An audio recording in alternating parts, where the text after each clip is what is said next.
Praise the Lord. Hallelujah. தேவன் தாமே உங்கள் ஒவ்வொருவரையும் ஆசீர்வதிப்பாராக. லூக்கா 21:36 என்ற வேத பகுதி சொல்லுகிறது, ஆகையால் இனி சம்பவிக்க போகிற இவைகளுக்கெல்லாம் தப்பி நீங்கள் மனுஷகுமாரனுக்கு முன்பாக நிற்க பாத்திரவான்களாய் எண்ணப்படுவதற்கு எப்பொழுதும் ஜெபம் பண்ணுங்கள் என்று வேதம் சொல்லுகிறது.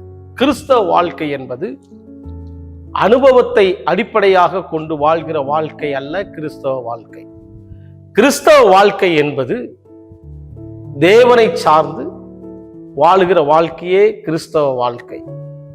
கிறிஸ்தவ வாழ்க்கையிலே உறவுகளுக்கு நாம் அதிக முக்கியத்துவம் கொடுக்கும்படியாக அழைக்கப்பட்டிருக்கிறோம். மார்க்கு 3:11-14 வரை உள்ள வசனத்தை வாசிக்கும் பொழுது, அவர் 12 பேரை தெரிந்து கொண்டு தம்மோடு இருக்கவும் பிரசங்கிக்கவும் தேவன் அவர்களை ஏற்படுத்தினார். நீங்கள் மத்தேயு சுவிசேஷம் 12ஆம் அதிகாரத்தை வாசிக்கும் பொழுது தொடர்ந்து 28 நீங்கள் வாசித்து பாருங்கள்.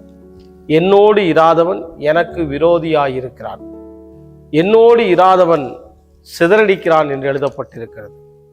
நீங்கள் யோவான் 15ஆம் அதிகாரத்தை நீங்கள் வாசித்து பாருங்கள்.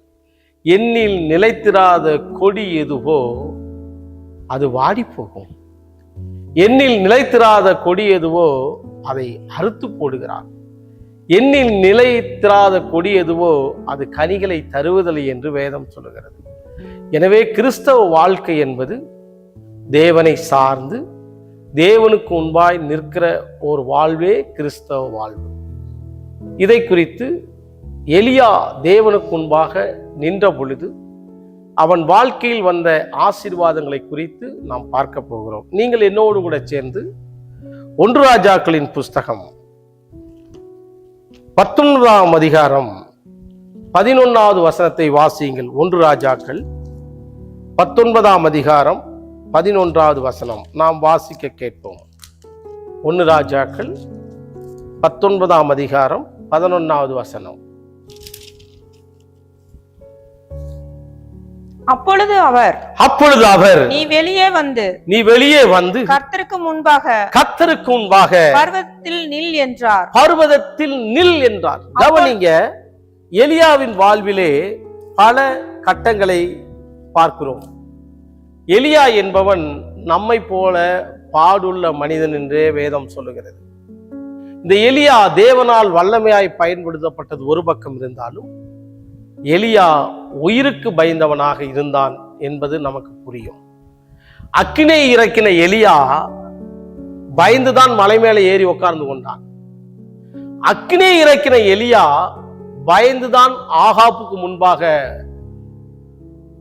ஏசபலுக்கு முன்பாக அவன் வாழ்ந்து கொண்டிருந்தான். அவனுடைய வாழ்க்கையிலே பயம் அவனை தொடர்ந்து பிடித்தது. தேவனுடைய பிள்ளையே, இன்றைக்கு நான் உனக்கு ஒரு தீர்க்க தரிசனமாய் ஒரு காரியங்களை சொல்லுகிறேன். எலியா மரணத்தை கண்டு பயந்து கொண்டிருந்தான். அவனுக்கு கர்த்தர் மரணமே இல்லாத ஒரு வாழ்க்கையை கொடுத்தார். இன்றைக்கு நீ எதெல்லாம் பார்த்து பயந்து கொண்டிருக்கிறாயோ அந்த பயத்திலிருந்து கர்த்தர் உன்னை நிரந்தரமாய் விடுதலையாக்குவார். மரண பயத்திலே இருக்கிற மக்களுக்கு கர்த்தர் விடுவெள்ளியாகவே வெளிப்பட்டார். மரண பயத்தின் திசையில் உட்கார்ந்திருக்கும் மீது வெளிச்சம் உதித்தது என்று வேதம் சொல்லுகிறது.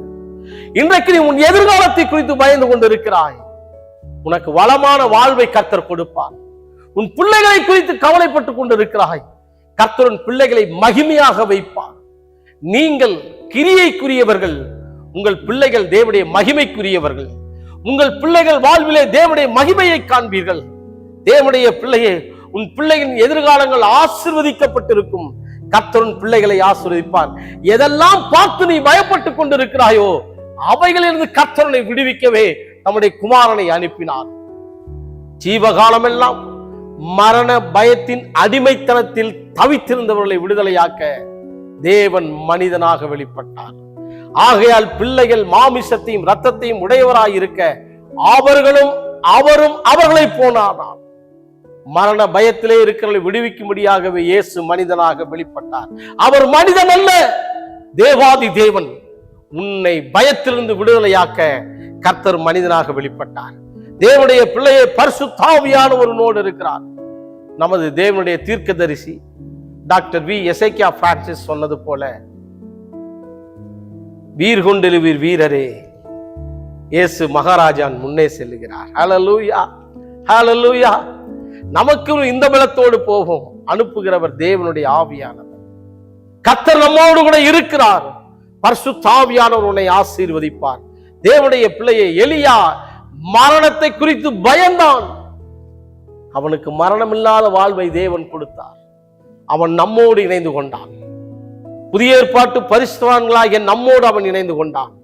இன்றைக்கு எந்தெந்த காரியத்தில் பயப்படுகிறாயோ, உன்னை பார்த்து கர்த்தர் சொல்லுகிறார், பயப்படாதே, நான் உனக்கு மகா பெரிய பலனும், நான் உனக்கு மகா பெரிய கேடகமாக இருக்கிறேன் என்று ஆபிரகாமுக்கு சொன்னவர் நமக்கும் சொல்லி இருக்கிறார். தேவன் இயேசுவை எழுப்பினார்.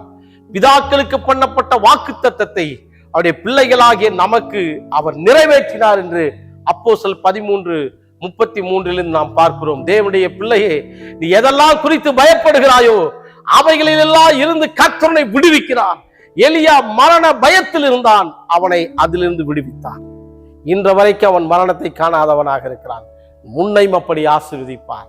பயப்படாதே, யெகோவா தகப்பன் நம்மோடு இருக்கிறார்.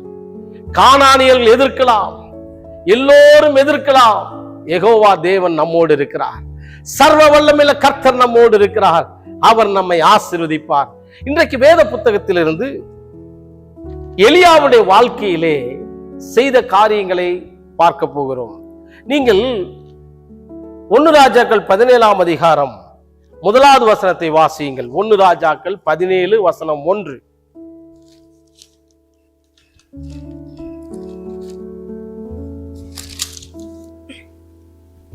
கிலேயாத்தின் குடிகளே,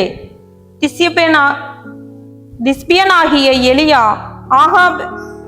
ஆகாபை நோக்கி, என் வாக்கின்படி அன்றி இந்த வருஷங்களிலே பனியும் மழையும் பெய்யாதிருக்கும் என்று இஸ்ரவேலின் தேவனாகிய கர்த்தருக்கு முன்பாக நிற்கிற நான் அவருடைய ஜீவனை கொண்டு சொல்லுகிறேன் என்றேன். நான் சொல்லுகிறேன், நீங்கள் தேவனுக்கு முன்பாய் நிற்பீர்களே, ஆனால் உங்கள் வாழ்க்கையிலே பயப்படும் காரியங்களுக்கு நீங்கள் அப்பாற்பட்டு நிற்பீர்கள். எல்லோரும் ஆகாப்புக்கு பயந்தார்கள், எலியா பயப்படவில்லை. ஏன் என்றால் அவன் கர்த்தருக்குன்பாய் நின்றான். தேவனுக்குன்பாய் நிற்கிற வாழ்க்கை தைரியமுடைய வாழ்க்கையாக இருக்கும். தேவனுக்குன்பாய் நிற்கிற வாழ்க்கை ஆசீர்வதிக்கப்பட்ட வாழ்க்கையாக இருக்கும். தேவனுக்குன்பாய் நிற்கிற வாழ்க்கை ராஜாக்களுக்கு முன்பாய் உங்களை நிறுத்தும். தேவனுடைய ஜனமே, உன் வாழ்க்கையிலே நீ தேவனுக்கு முன்பாய் நின்று பழகுவாயானால் நீ ராஜாக்களுக்கு முன்பாய் நிற்க கர்த்தருக்கு கிருபை செய்வார். தேவனுக்கு முன்பாய் நிற்பாயானால் பயமில்லாமல் வாழ கர்த்தருக்கு கிருபை செய்வார். 3வதாக அவன் சொல்லுகிறான் பாருங்க,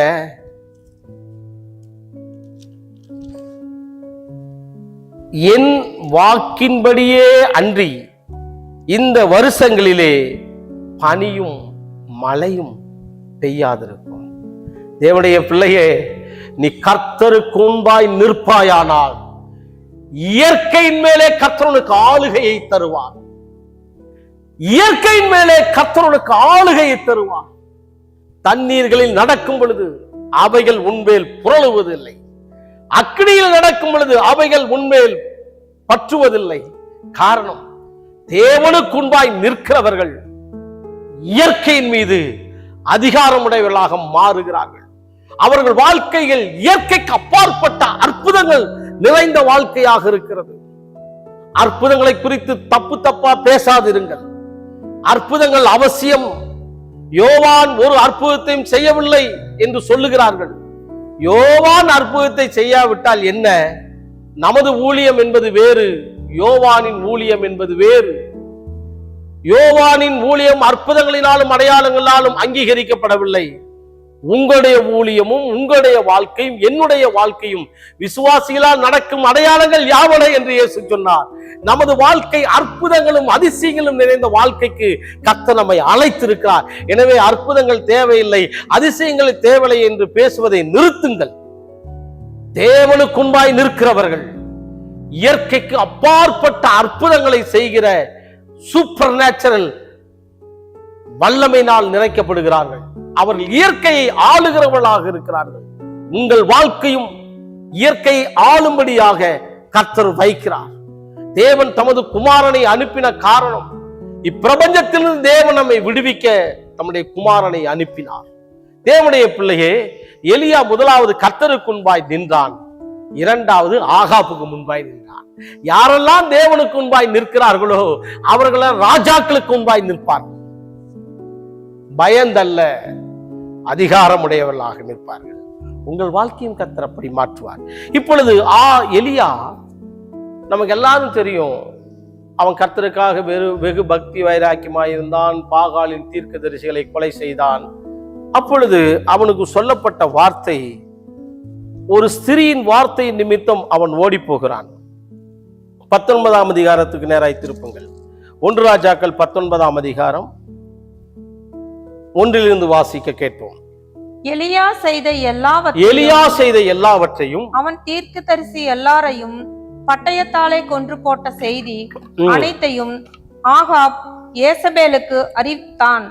அப்பொழுது ஏசபேல் எலியாவினிடத்தில் ஆள் அனுப்பி, அவர்களில் ஒவ்வொருவனுடைய பிராணனுக்கு செய்யப்பட்டது போல நான் நாளை இந்நேரத்தில் உன் பிராணனுக்கு செய்யாதே போனால் தேவர்கள் அதற்கு சரியாகவும் அதற்கு அதிகமாகவும் எனக்கு செய்ய கடவர்கள் என்று சொல்ல சொன்னால், அவனுக்கு அது தெரிந்த போது எழுந்து தன் பிராணனை காக்க யூதாவை சேர்ந்த பெயர்செபாவுக்கு புறப்பட்டு போய் தன் வேலைக்காரனை அங்கே நிறுத்திவிட்டான். உண்மையிலேயே எலியா ஒரு சூறைச்செடியின் கீழ் போய் படுத்துக்கொண்டு, போதும் கர்த்தாவே நான் சாக வேண்டும் என்று சொன்னான். நான் சொல்றேன், சாகிறவன் நாட்டில இருந்தாவே செத்துருப்பான்.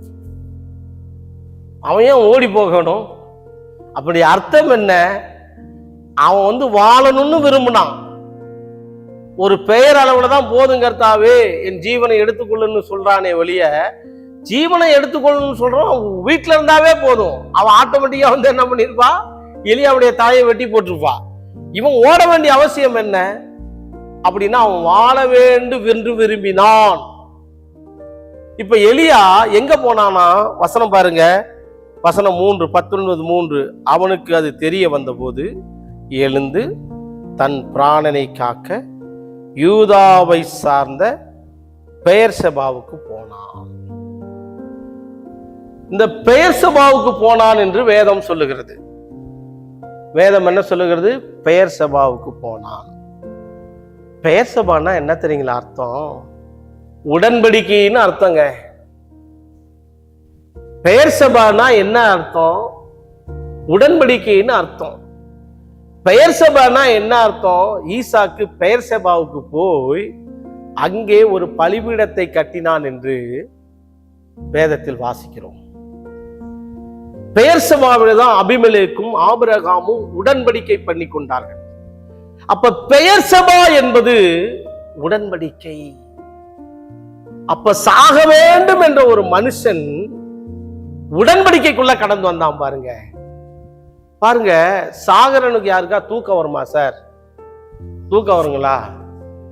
எலியா கும்முன்னு கம்முன்னு படுத்து தூங்கிட்டு இருக்கிறான், ஜம்முன்னு படுத்து தூங்கிட்டு இருக்கிறான் சூறை செடியின் கீழே. எங்க தூங்குனா? பெயர்செபாவுல. பெயர்செபா என்பது உடன்படிக்கை. நீங்கள் ஆதியாகமம் 20ஆம் அதிகாரம் 21ஆம் அதிகாரம் இவைகள் எல்லாம் நீங்கள் வாசித்து பாருங்கள். ஆதியாகம் 26ஆம் அதிகாரம் எல்லாம் வாசித்து பாருங்கள். பெயர்செபா என்பது மிகுதியான தண்ணீர் உள்ள இடம். தேவனுடைய பிள்ளையே, அவன் பெயர்செபாவுக்கு வந்த பொழுது அவன் தூங்கிட்டானா? உடன்படிக்கைக்குள்ள வந்துட்டீனாவே உனக்கு எல்லாத்துலயும் ரெஸ்ட் தான். பெயர்செபா என்பது உடன்படிக்கை. பெயர்செபா என்பது பலிபீடம். பெயர்செபா என்பது தேவனுடைய ஆணை. அவர்கள் இருவரும் ஆணையிட்டு கொண்டபடியால். வாசிப்போம், அந்த வசனத்தை கூட நாம் வாசிப்போம். அற்புதமான வசனம். ஆதியாகமத்தின் புஸ்தகம், ஆதியாகமத்தின் புஸ்தகத்தை வாசிக்க கேட்போம்.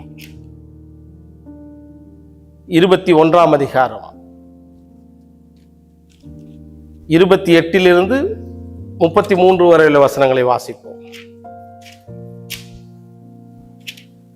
ஆபிரகாம் 7 பெண்ணாட்டு குட்டிகளை தனியே எடுத்து நிறுத்தினான்.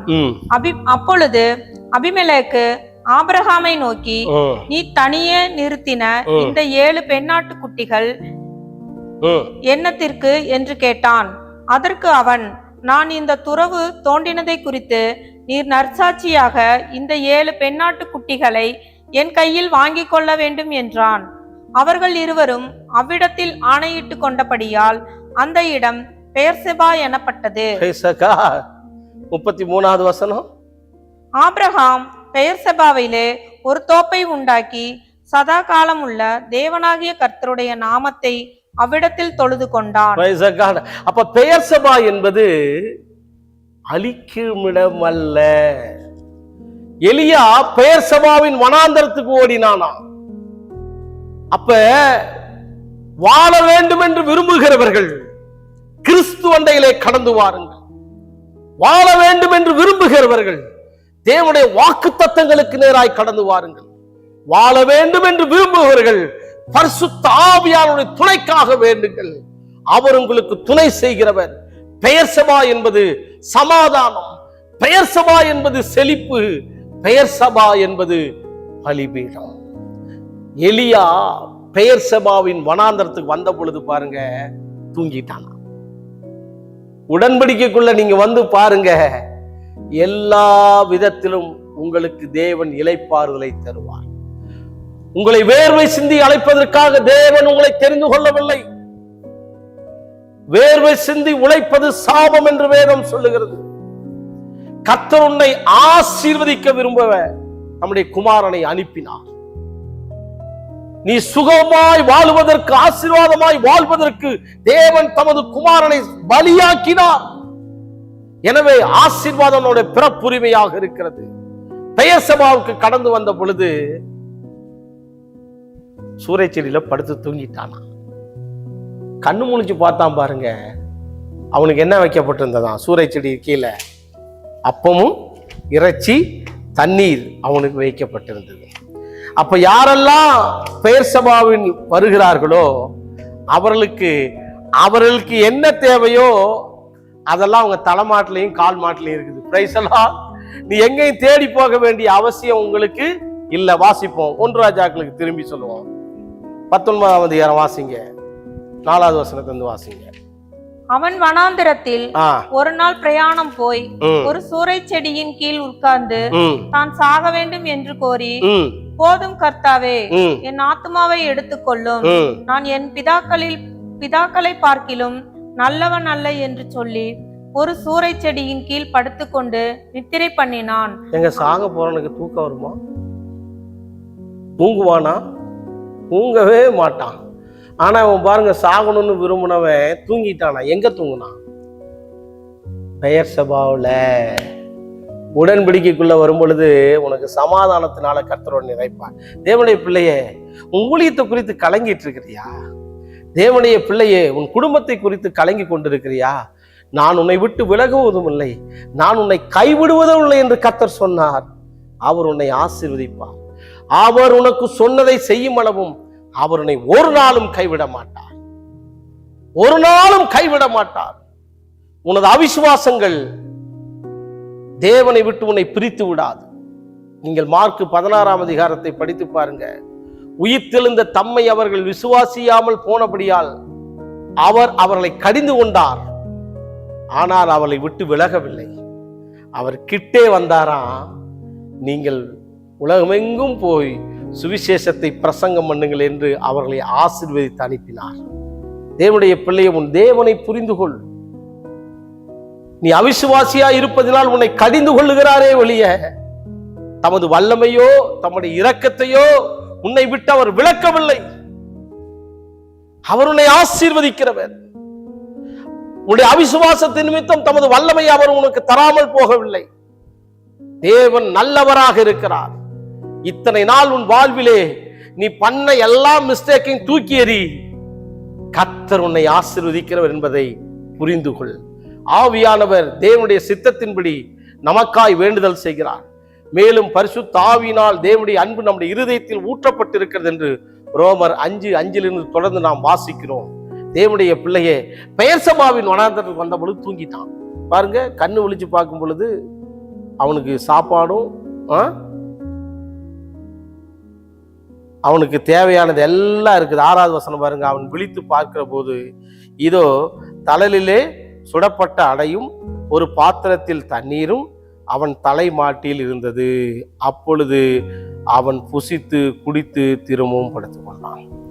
நீங்க பெயர் சபாவுக்கு வந்துட்டீங்கன்னாவே உங்க கால் மாட்டிலையும் தலை மாட்டிலையும் கர்த்தர் எல்லாத்தையும் வச்சிருப்பார். பிரைஸகா, நீ கண்ணு முழிச்சு சாப்பிட்டு தூங்க வேண்டியது அங்க வேலை.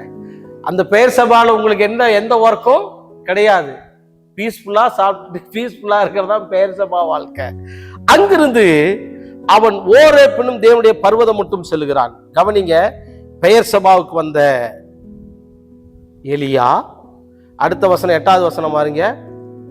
அப்பொழுது அவன் எழுந்திருந்து புசித்து குடித்து அந்த போஜனத்தின் பலத்தினால் 40 நாள் இரவு பகல் ஓரேப் என்னும் தேவனுடைய பர்வதம் மட்டும் நடந்து போனான். இப்ப பெயர் சபாவுல இருந்து அவன் எங்க வரான்? 2வது பாருங்க, தேவனுடைய பர்வதம் மட்டும் வருகிறான். தேவனுடைய பர்வதம் மட்டும் வருகிறான். அப்பொழுது வாசிப்போம். அங்கே அவன் ஒரு கெபிக்குள் போய் தங்கினான். இதோ கர்த்தருடைய வார்த்தை அவனுக்கு உண்டாகி, அவர், எலியாவே, இங்கே உனக்கு என்ன காரியம் என்றார். அதற்கு அவன், சேனைகளின் தேவனாகிய கர்த்தருக்காக வெகு பக்தி வைராக்கியமாய் இருந்தேன். இஸ்ரவேல் புத்திரர் உமது உடன்படிக்கையை தள்ளிவிட்டார்கள். உம்முடைய பலிபீடங்களை இடித்து உம்முடைய தீர்க்கதரிசிகளை பட்டயத்தினால் கொன்று போட்டார்கள். நான் ஒருவன் மாத்திரம் மீதியாய் இருக்கிறேன். என் பிராணனையும் வாங்க தேடுகிறார்கள் என்றான். அப்பொழுது அவர், நீ வெளியே வந்து கர்த்தருக்கு முன்பாக பர்வதத்தில் நில் என்றார். எங்க நிக்கணும்னு எழுதியிருக்கு? நீ அப்பொழுது அவர் 11வது வசனம் பாருங்க. அப்பொழுது அவர், நீ வெளியே வந்து கர்த்தருக்கு முன்பாக நில் என்றார். எலியா கர்த்தருக்கு முன்பாய் நின்றானா? வசனத்தை வாசித்து பாருங்க. அப்பொழுது அவர், நீ வெளியே வந்து கர்த்தருக்கு முன்பாக பர்வதத்தில் நில் என்றார். இப்ப கர்த்தர் சொன்னாரு, நீ வெளியே வந்து கர்த்தருக்கு முன்பாக நில் என்றான். எலியா என்ன செய்தான் வேதம் சொல்லுது பாருங்க. அப்பா கவனிங்க. அப்பொழுது அவர், நீ வெளியே வந்து கர்த்தருக்கு முன்பாக பர்வதத்தில் நில், கர்த்தருக்கு முன்பாய் நில் என்றான். அப்பொழுது இதோ கர்த்தர் கடந்து போனார். கர்த்தருக்கு முன்பாக பர்வதங்கள் பிளக்கிறதும் கண்மலையில் உடைகிறதுமான பலத்த பெருங்காற்று உண்டாயிற்று. ஆனாலும் அந்த காற்றிலே கர்த்தர் இருக்கவில்லை. கர்த்தருக்கு பின் பூமி அதிர்ச்சி உண்டாயிற்று. பூமி அதிர்ச்சியிலும் கர்த்தர் இருக்கவில்லை. பூமி அதிர்ச்சிக்கு பின் அக்னி உண்டாயிற்று. அக்னியிலும் கர்த்தர் இருக்கவில்லை. அக்னிக்கு பின் அமர்ந்த மெல்லிய சத்தம் உண்டாயிற்று. அதை எலியா கேட்டபோது தன் சால்வையினால் தன் முகத்தை மூடிக்கொண்டு வெளியே வந்து கெபியின் வாசலில் நின்றான். கவனிங்க, இப்ப கண்மலை உடைக்கிறது, அக்னி கடந்து போறது, மகாபெரிய இடிமுழக்கம் எல்லாம் உண்டாச்சு இல்லைங்களா? எதனால உண்டாச்சு சொல்லுங்க? எதனால உண்டாச்சு?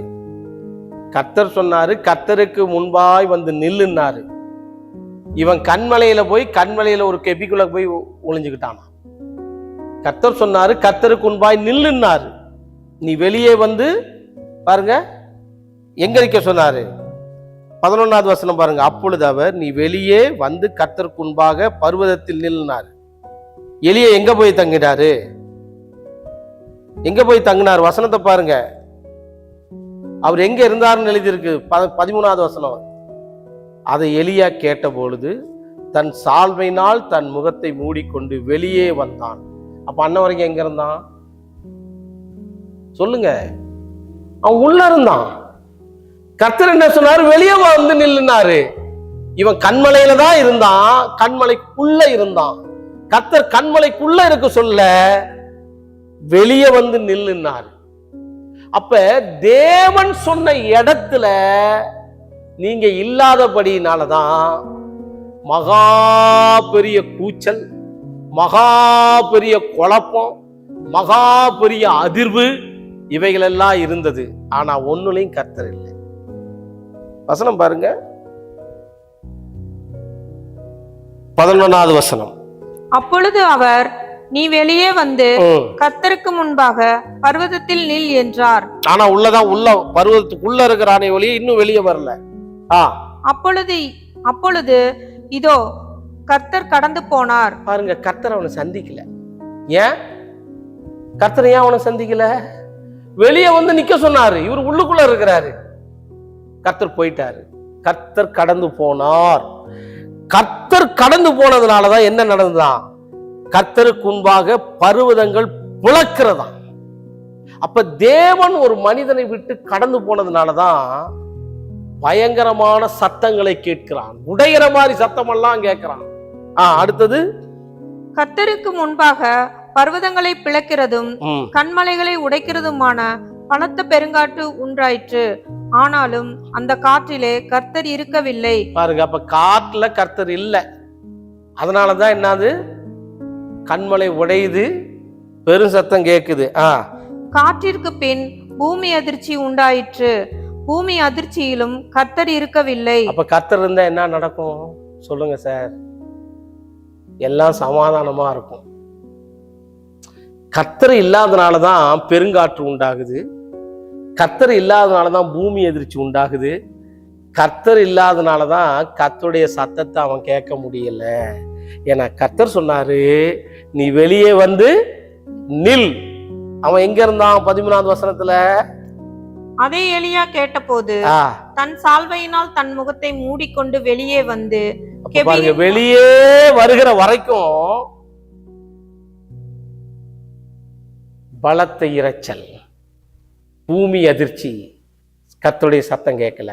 நான் சொல்றேன், உங்க பாரம்பரியங்களை விட்டு வெளியே வாங்க, உங்களுடைய சிந்தைகளை விட்டு வெளியே வாங்க, உங்களுடைய தவறான போதனைகளை விட்டு வெளியே வாங்க. கர்த்தருடைய ஆசீர்வதிக்க விரும்புகிறார். என்றைக்கு எலியா கர்த்தருக்கு முன்பாக வந்து நின்றானோ, வசனம் சொல்லுகிறது, வாசிக்க கேட்போம். 13வது வசனம். அதே எலியா கேட்டபோது தன் சால்வையினால் தன் முகத்தை மூடிக்கொண்டு வெளியே வந்து கெபியின் வாசலில் நின்றான். அப்பொழுது இதோ எலியாவே இங்கே உனக்கு என்ன காரியம் என்கிற சத்தம் அவனுக்கு உண்டாயிற்று. அதற்கு அவன் சேனைகளின் தேவனாகிய கர்த்தாவே, வெகு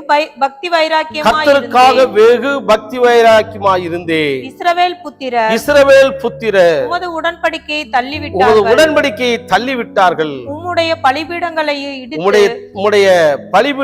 இடித்து உம்முடைய தீர்க்கதரிசிகளை பட்டயத்தால் கொன்று போட்டார்கள்.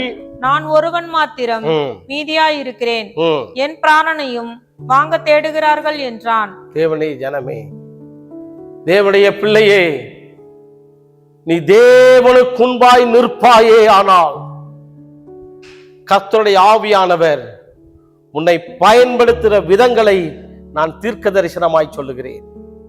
நீ தேவனுக்கு முன்பாய் நிற்பாயே ஆனால் உன் வாழ்க்கையிலே தேவன் செய்ய போற விதங்களை சொல்லுகிறேன். கவனிங்க, கர்த்தருடைய ஆவியானவர் அவனுக்கு ஒரு ஊழியத்தை கொடுத்தார்.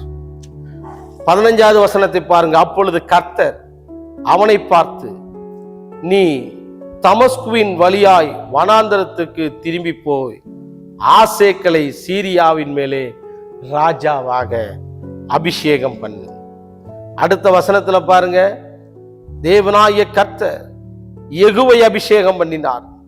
3வது பாருங்க, எலிசாவை அபிஷேகம் பண்ணினார். நீ தேவனுக்கு முன்பாய் நிற்பாயே ஆனால் ராஜாக்களை அபிஷேகம் பண்ணக்கூடிய கிருபைகளை தேவன் உனக்கு தருவார்.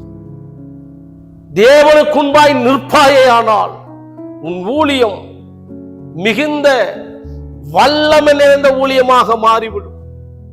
உன் வேத அறிவு, உன் ஊழிய அறிவு, உன் அறிவு எல்லாம் ஒரு பக்கம் புறம்பே தள்ளிவிட்டு கர்த்தருக்கு முன்பாய் நாம் நின்று பழகுவோம். அப்பொழுது ராஜாக்களை அபிஷேகம் பண்ணுகிற நபர்களாக கர்த்தர் நம்மை தெரிந்து கொள்ளுவார். இங்கே சொல்லப்பட்டது 3 பேரை அபிஷேகம் பண்ணும்படியாய் கர்த்தர் சொன்னார். 1 ஆசேக்கேல், 2 யெகூ, 3 எலிசா. தேவனுடைய பிள்ளையே, இந்த 2 பேரையும் எலியா அபிஷேகம் பண்ணல, எலிசாவை அபிஷேகம் பண்ணினான். மற்ற 2 பேர்த்தையும் எலிசா மூலம் அபிஷேகம் பண்ணப்பட்டது. யெகூவை குறித்து வேதம் சொல்லுகிறது, கர்த்தருக்காக இருக்கிற பக்தி வைராக்கியத்தை வந்து பார் என்று ஆசேக்கேலின் குடும்பத்தை, ஏசபலை வேறிருக்க கர்த்தர் அவனை தெரிந்து கொண்டார். தேவனுடைய ஜனமே, தேவனுடைய ஜனமே, நீ தேவனுக்கு முன்பாய் நிற்பாயே ஆனால் உனது ஊழியங்கள் பிரகாசிப்பிக்கும், உனது குடும்ப வாழ்க்கை பிரகாசிப்பிக்கும், உன் தனிப்பட்ட வாழ்க்கை பிரகாசிப்பிக்கும். தேவன் உன்னை ஆசீர்வதிப்பார். தேவனுக்கு முன்பாய் நின்று பழகுங்கள், தேவனுக்கு முன்பாய் நில்லுங்கள், தேவன் உன்னை ஆசீர்வதிப்பார். எலியா தேவனுக்கு முன்பாய் நின்றபடியால் இன்னொரு கட்டத்துக்கு நகர்ந்து சென்றான். முதலாவது தேவனுக்கு முன்பாய் நின்றான், அவன் இயற்கையின் மீது அதிகாரமுடையவனாய் மாறினான். தேவனுக்கு முன்பாய் நின்றான், அவன் பெயர் செபாவின் வனாந்தரத்தில் இருந்து ஒரு கண்மலையிலே கர்த்தருக்கு முன்பாய் நின்றான். அடுத்து அவன் வாசலிலே வந்து கர்த்தர் அவனை நிற்க சொன்னான். நான் சொல்றேன், உனக்கு வாசலை காட்டணுமா, உன் வாழ்க்கை வாசலை பார்க்கணுமா, கர்த்தருக்கு முன்பாய் நில். அப்பொழுது கண்மலைகளும், அப்பொழுது பெரும் காற்றும், அப்பொழுது பூமி அதிர்ச்சிகளும் இல்லாமல் போகும். உன் வாழ்க்கையில உன் அறிவை சார்ந்து வாழாதே, தேவனுடைய கிருபையை சார்ந்து வாழ். கர்த்தர் உன்னை ஆசீர்வதிப்பாராக. பயப்படாதே. கர்த்தர் இந்த நாள் முதற்கொண்டு ஒரு புதிய கிருபைகளை, புதிய மகிமைகளை, புதிய ஆசீர்வாதங்களை தருகிறார். உன் தகப்பன் திரளாய் உன்னை மன்னிக்கிறவர் என்பதை மறந்து விடாதே. உன் தகப்பன் உன்னை அணைத்துக் கொள்கிறவர் என்பதை மறந்து விடாதே. தகப்பன் உன் வாழ்க்கை திரும்பவும் வல்லமை நிறைந்த வாழ்க்கையாக அனுப்புவார். இவைகளுக்கு பின்பு எலியாவின் ஊழியங்கள் அற்புதமாய் மாறினது. எலியாவின் ஊழியங்கள் ஆஸ்வதிக்கப்பட்ட ஊழியங்களாக மாறினது. எலியாவின் ஊழியங்கள் அதிசயம் நிறைந்த ஊழியங்களாய் மாறினது. உனது வாழ்க்கையும் அப்படி இருக்கும். கர்த்தருக்கு முன்பாய் நிற்போம், கர்த்தருக்கு முன்பாய் நிற்போம். அவரவர் தம் தம் நிலையிலே நின்றார்கள், அதுவே வெற்றி. உங்கள் வாழ்க்கையும் அப்படித்தான். ஆபிரகாம் கர்த்தருக்கு முன்பாய் நின்றான், அவன் கர்த்தருக்கு முன்பாய் கரங்களை உயர்த்தினான். நீங்களும் கர்த்தருக்கு முன்பாய் நின்று பழகுங்கள். எஜமானே கரங்களை நோக்கி பழகுங்கள், எஜமானனுக்கு முன்பாய் நின்று பழகுங்கள். கர்த்தர் உங்களை ஆசீர்வதிப்பார். நாம் ஜெபம் செய்வோமா? மகா இரக்கமும் மகா கிருபையும் நிறைந்த தேவனுடைய ஆவியானவரே, நீர் எங்களோடு இருப்பதினால் நாங்கள் மிகுந்த தைரியமாய் இயேசு கிறிஸ்துவின் நாமத்தில் பிதாவின் சமூகத்தில் வருகிறோம். அப்பா பிதாவே, உம்முடைய ஊழியர்கள் உமக்கு முன்பாய் நிற்க பழக இந்த நாள் முதற்கொண்டு இவர்களை அபிஷேகியும். எல்லா பிரச்சனைகளுக்கும் தீர்வு அவருக்கு முன்பாய் நிற்பது. ஆண்டவரே, உமக்கு முன்பாய் நின்ற யாரையும் வெறுமையாய் அனுப்பினதில்லை. உமக்கு முன்பாய் நின்ற யாரையும் நீர் வெறுமையாக அனுப்பினதில்லை. அப்பா, என் தகப்பன் இவர்களை ஆசீர்வதியும். இந்த நாள் முதற்கொண்டு ஆண்டவரே, இரவும் பகலும் உமக்கு முன்பாய் நிற்க கிருபை தருவீராக. இரவும் பகலும் உம்மையே சார்ந்து வாழ கிருபை தருவீராக. இவர்கள் ஒவ்வொருவரையும் ஆசீர்வதி. இயேசு கிறிஸ்துவின் நாமத்தில் இதுவரை இல்லாத ஒரு பிரத்யேக கிருபை, இதுவரை இல்லாத ஒரு பிரத்யேக மகிமை இவர்களை சூழ்வதாக, இவருடைய ஊழியங்களை சூழ்வதாக, குடும்பங்களை சூழ்வதாக, பிள்ளைகளை சூழ்வதாக, இவருடைய ஆவிக்குரிய வாழ்க்கையை சூழ்வதாக. இனி இவருடைய வாழ்க்கை இயற்கைக்கு அப்பாற்பட்ட வாழ்க்கையாக மாறட்டும். தேவனே, இவர்களை ஆசீர்வதிக்கிறேன், நீர் ஆசீர்வதியும். இயேசு கிறிஸ்துவின் நாமத்தில் ஜெபிக்கிறேன், ஆசீர்வதியும் பிதாவே, ஆமென். என் ஆத்துமாவே கர்த்தரை ஸ்தோத்திரி, என் முழு உள்ளமே அவருடைய பரிசுத்த நாமத்தை ஸ்தோத்திரி. என் ஆத்துமாவே கர்த்தரை ஸ்தோத்திரி, அவர் செய்த சகல உபகாரங்களையும் மறவாதே. ஆமேன். ஹல்லேலூயா, ஹல்லேலூயா. தேவன் தாமே உங்கள் ஒவ்வொருவரையும் ஆசீர்வதிப்பாராக. மேலும் நீங்கள் எங்கள் ஆராதனையிலே நீங்கள் தொடர்ச்சியாக கலந்து கொள்ள விரும்பினால், தேவன் நம்மோடு திருச்சபை ஈரோடு பள்ளிப்பாளையம் என்ற இடத்திலே கர்த்தருடைய ஊழியங்களை செய்கிறோம். வாரம் ஞாயிற்றுக்கிழமை காலை 9 மணிக்கு ஆராதனை ஆரம்பித்து 11:30 மணி அளவிலே ஆராதனை முடிந்துவிடும். புதன்கிழமை வேத பாடமும் வெள்ளிக்கிழமை உபவாச கூட்டங்களும் இருக்கிறது. கலந்து கொள்ளுங்கள். மேலும் உங்கள் ஜெப விண்ணப்பங்கள் மற்றும் உங்களுடைய காணிக்கைகளை அனுப்ப விரும்பினால் 95 430 44 22 9 என்ற எண்ணிற்கு உங்கள் ஜிபே மூலமாகவும் போன்பே மூலமாகவும் நீங்கள் அனுப்பலாம். காணிக்கைகளை ஜெப விண்ணப்பமும் இதே எண்ணுக்கு நீங்கள் அனுப்பலாம். தொடர்ந்து கீழே எனது வங்கி விவரங்கள் மற்றும் அனைத்து விவரங்களும் கொடுக்கப்பட்டிருக்கிறது. தேவன் தாமே உங்கள் யாவரையும் ஆசீர்வதிப்பாராக. God bless you. God bless you. கர்த்தர் உங்களை ஆசீர்வதிப்பாராக. ஆமென்.